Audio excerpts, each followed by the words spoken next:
We might remember how awesome Pokémon Yellow was back in the day. However, through the glitches of the game, it could also be very creepy. And I don't mean creepy like this guy. Some glitches in this game can cause really weird effects in eerie situations, so today I'm going to showcase a handful of glitches that I found over the years to give spooky effects. In the background here, I've been setting up the Mew Glitch to give me a Pokemon based on the special stat of 193. So I just need the Ditto here to transform. And now that's taken care of, it's just time to run away and return back to the route that I escaped from. And during the downtime of the glitches, I'll give some background on how the glitches work, so you guys can know how it works. But without further ado, let's see what happens with this first one. So we're going to encounter a Pokemon.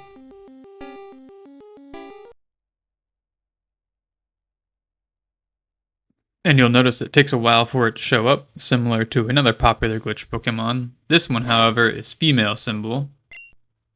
And what happens here is that if you go into your Pokemon menu and try to view the stats of a Pokemon, and once you leave that and go back to the Pokemon menu, the game just really acts weird. So just take a listen.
And to make matters worse, the game will crash if you try to escape that.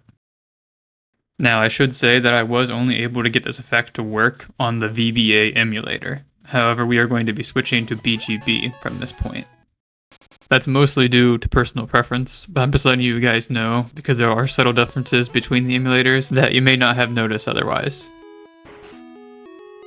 Now, the next glitch will bring us to the Safari Zone gate. We're going to talk to this guy and get in. You have to pay a fee to get in, unfortunately, but it's actually pretty fun that you don't actually have to do that. You are able to get in there without having any money. But for this case, all you want to do is just go in. You can actually walk around if you want, but once you're ready to leave, try to leave, but say no, and then it's going to tell you good luck. Save the game at this point, and then reset after that. Now, there is a pretty good chance you guys know what's going to happen for this glitch. There are many popular things you can do doing this method, because when we come back from loading in, that guy's going to act weird and will allow us to leave the Safari Zone. Now, nothing seemingly is really going on at the moment, but if you remember, whenever you go into the Safari Zone, you're given a step counter that is still active technically, so I'm actually going to take some time to burn out my steps real quick. Now, for this general glitch, you can pretty much go wherever the heck you want. However, in this case, when the PA summons you, because that will happen in this effect, which is pretty ominous when you're in Rock Tunnel all by yourself. And when you warp back, you'll notice things are a little weird. It's all darked out, kind of like how it was in Rock Tunnel. And what's pretty neat is you can actually do the Safari game again if you'd like. And this effect will actually carry over once we go in there. So as you can see, and this glitch has the name of like play the Safari Zone in the dark, which is just kind of funny. But it's also a little ominous, because if you don't know what's going on, or under the impression that it's permanent, it can be a little off-putting, because this is a very odd effect to see on the game, like perpetually. Now, it doesn't last forever, we'll say that. Because when we walk outside, the other effect of this glitch will take place. The warp will update the screen, so it no longer has the darkness effect. We'll walk into a glitch city, because that's the overall glitch that can happen from the Safari Zone escape glitch, if you will. Thankfully I have a flyer so I'm not stuck there, but if that was your first time experiencing that, you would think it would be pretty creepy. And speaking of creepy, let's go to Lavender Town, because a scary Pokemon video wouldn't be complete without it. So you'll notice there, I just went into the Pokemon Center. I cut out something I needed to do off screen. I basically got the expanded item bag, and what we're going to do is go into the Pokemon Tower for this next glitch. And no, we're not going to be fighting White Hand or Buried Alive, but that's something I considered doing. Unfortunately, those aren't glitches, and that's not what this video is about. We're going to focus on glitches. So, what we are going to do is get in a fight with a ghost. So now I will say this might be the least creepiest glitch I have on here, but it's still pretty odd. And it involves the ghost, which is pretty neat to begin with anyway. So with the use of the expanded item bag, there's an item slot that can be modified, item slot 33. When we modify that by switching an item that's in the expanded item bag as well, for example, let's take the Master Ball and switch it into 33, which is right there, and then use a Master Ball, we can actually catch the ghost. And as you know, you cannot catch ghosts in this game normally, especially when you do not have the Sylph Scope. So I've never caught a Gaslit before, so it's going to update. But what's also interesting is once it loads the map, notice what happens. We end up in the middle of freaking nowhere. It actually depends on what you put in slot 33. And here's some odd effects talking to these characters. And something fun here is that I'm not able to access that trainer, but I'm using a Rivals effect item that lets me walk through walls.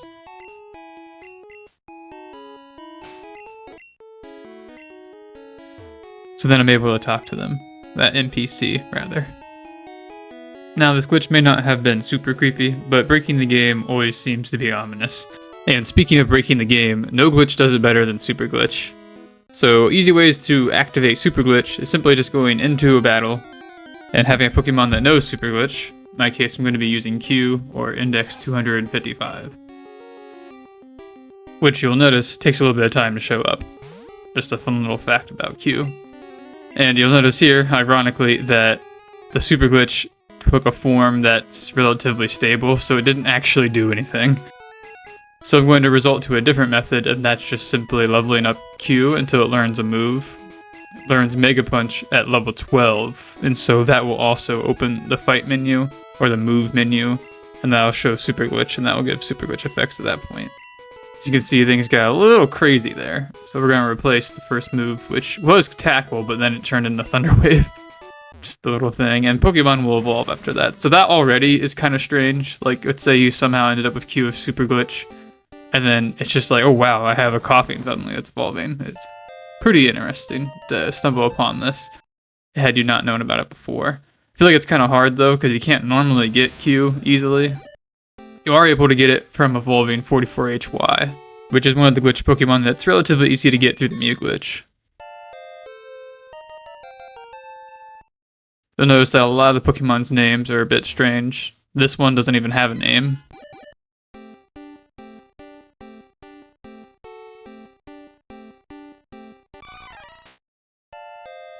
Sometimes you can get a massive amount of Pokemon to evolve. It's pretty nuts. Thankfully we didn't crash just yet, but the name for the trainer is gone now. It's a glitch symbol mess.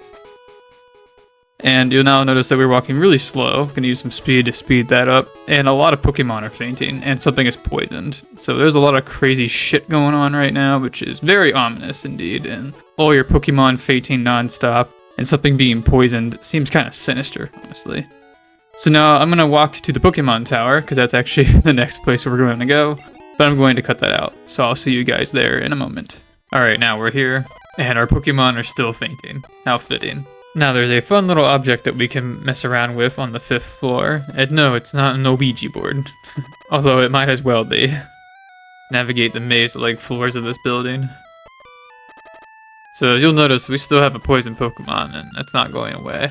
That's an effect of Super Glitch, which is, like I said, pretty ominous on its own. Just like, the game just does not function normally at that point. You can't really save. There's a good chance that if you do save, your game data will disappear.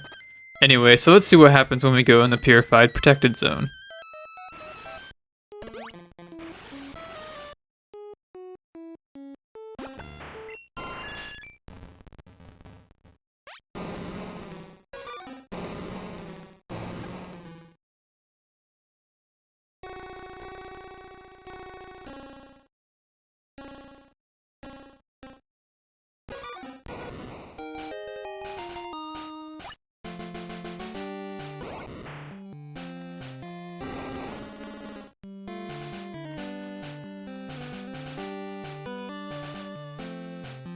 Now it makes you wonder, what was that?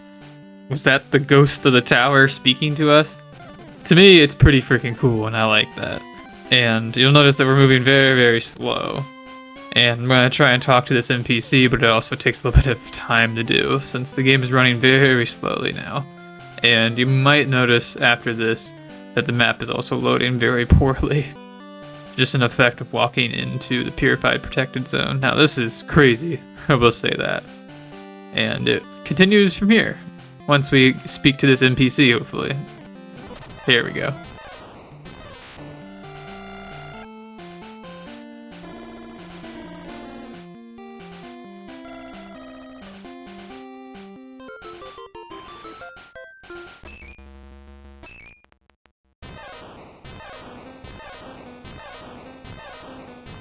What is happening to Pikachu right now? These spirits are not happy.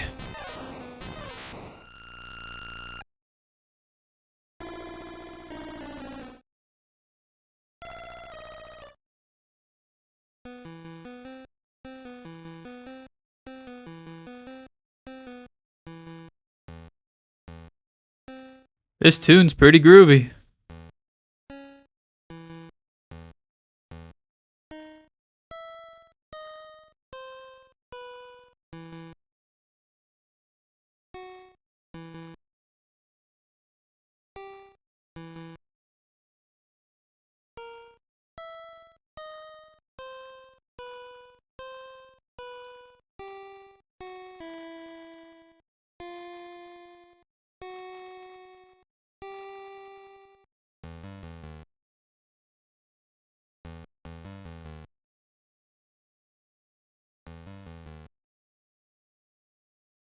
And it appears that we're free to move again. And here's what I mentioned earlier about the map loading very poorly, you can see there. So why not talk to another NPC and see what they have to say? Or what the spirits of Pokémon Tower have to say, rather.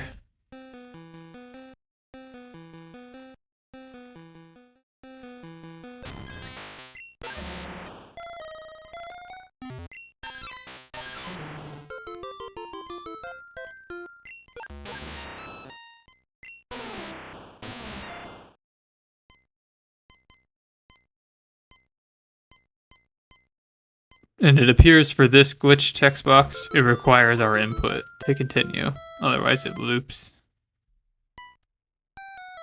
There it is doing it again, now we got some random numbers showing up.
Alright, that's enough of that before it goes on forever, because that seemingly is what it does. Anyway, now it's time to try something else. Once again, using the expanded item bag, we're able to do some fun stuff. It in itself is rather creepy, with all these glitch items and the constant slowdown whenever you run into an item with a long name. However, eventually we'll get to a particular slot. This slot being item 36. If we alter that, we can actually utilize that to warp somewhere. I'm going to use my stack of 256 X specials and change that to 254. Seemingly a glitch city pops up, and then we end up in a weird house. Why is it weird? Because we are spinning for some reason. And we don't really know where we are. But with some deduction, we can find out what building we're in. It seems to be the house in Fuchsia that has Bill's relatives.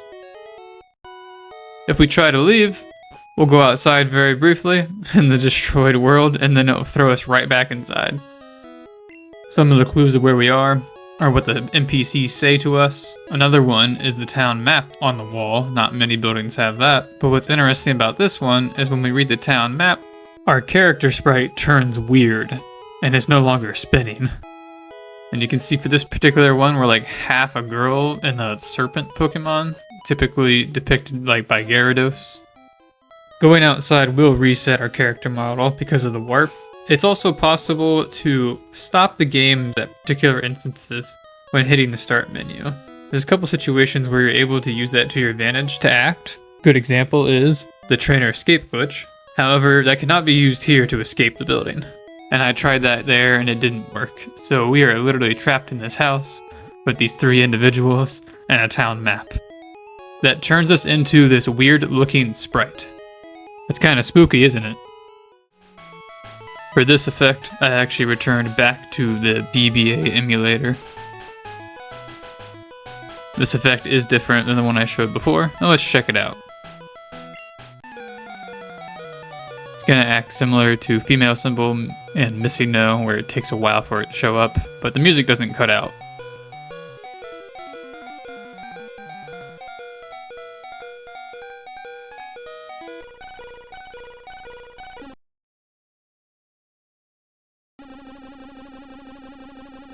Yeah, that crashed the game pretty hard, so let's try that again. Here we go.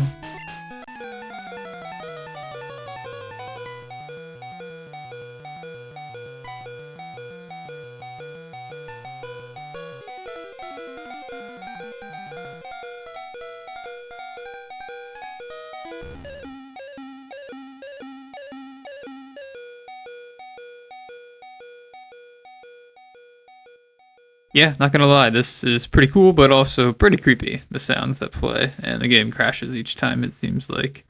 I actually had the chance to press A there to move it on, but I waited too long and it crashed anyway. And one more take of this, let's see it.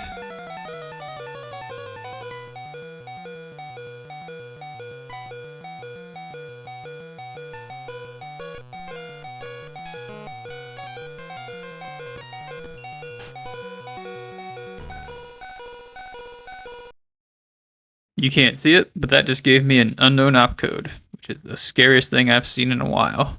I'm only kidding. But anyway, it's time to see another thing.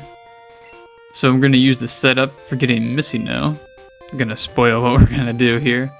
So we're going to escape from this guy and fly to Lavender Town, and then go into the Pokemon Tower and fight a trainer in there. In my case, I'm going to be lazy and actually fight 2 trainers. I'm going to fight the first one to enable saving in the start menu, save, and then fight the other trainer to get the special stat that we need. And after all that, just return back to the route and see what happens.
Let's see what the cell phone fax machine Pokemon has in store for us now.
Missingno decided to take a break and play some Galaga.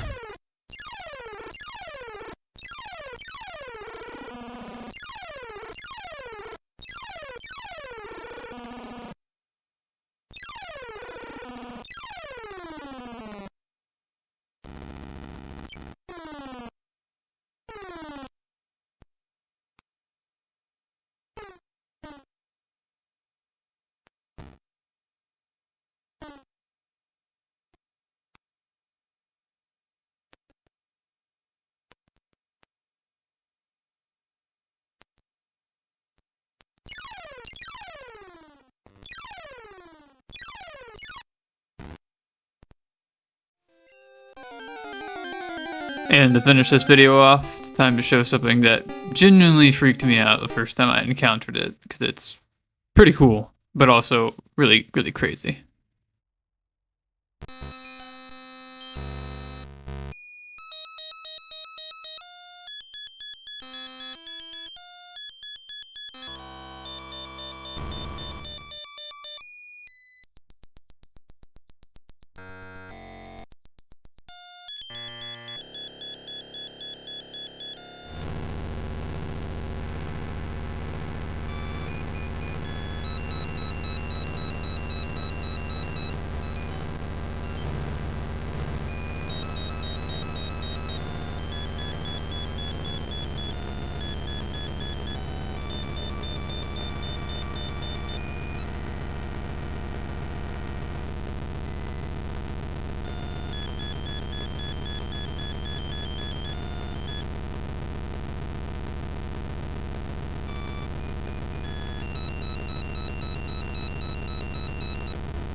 And that's pretty much all I have to say for us. So that's going to conclude this episode.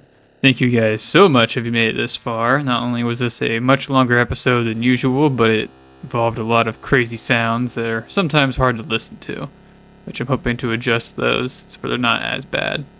But anyway, thank you guys so much for watching. If you enjoyed this video, please let me know if you enjoyed it, because I had a few ideas for how this video was going to go, and I decided to go with this type of approach. And I have a couple other ideas for spooky stuff for Pokemon, but we'll see where it goes. Anyway, thank you guys so much for watching once again, and I'll see you guys next time.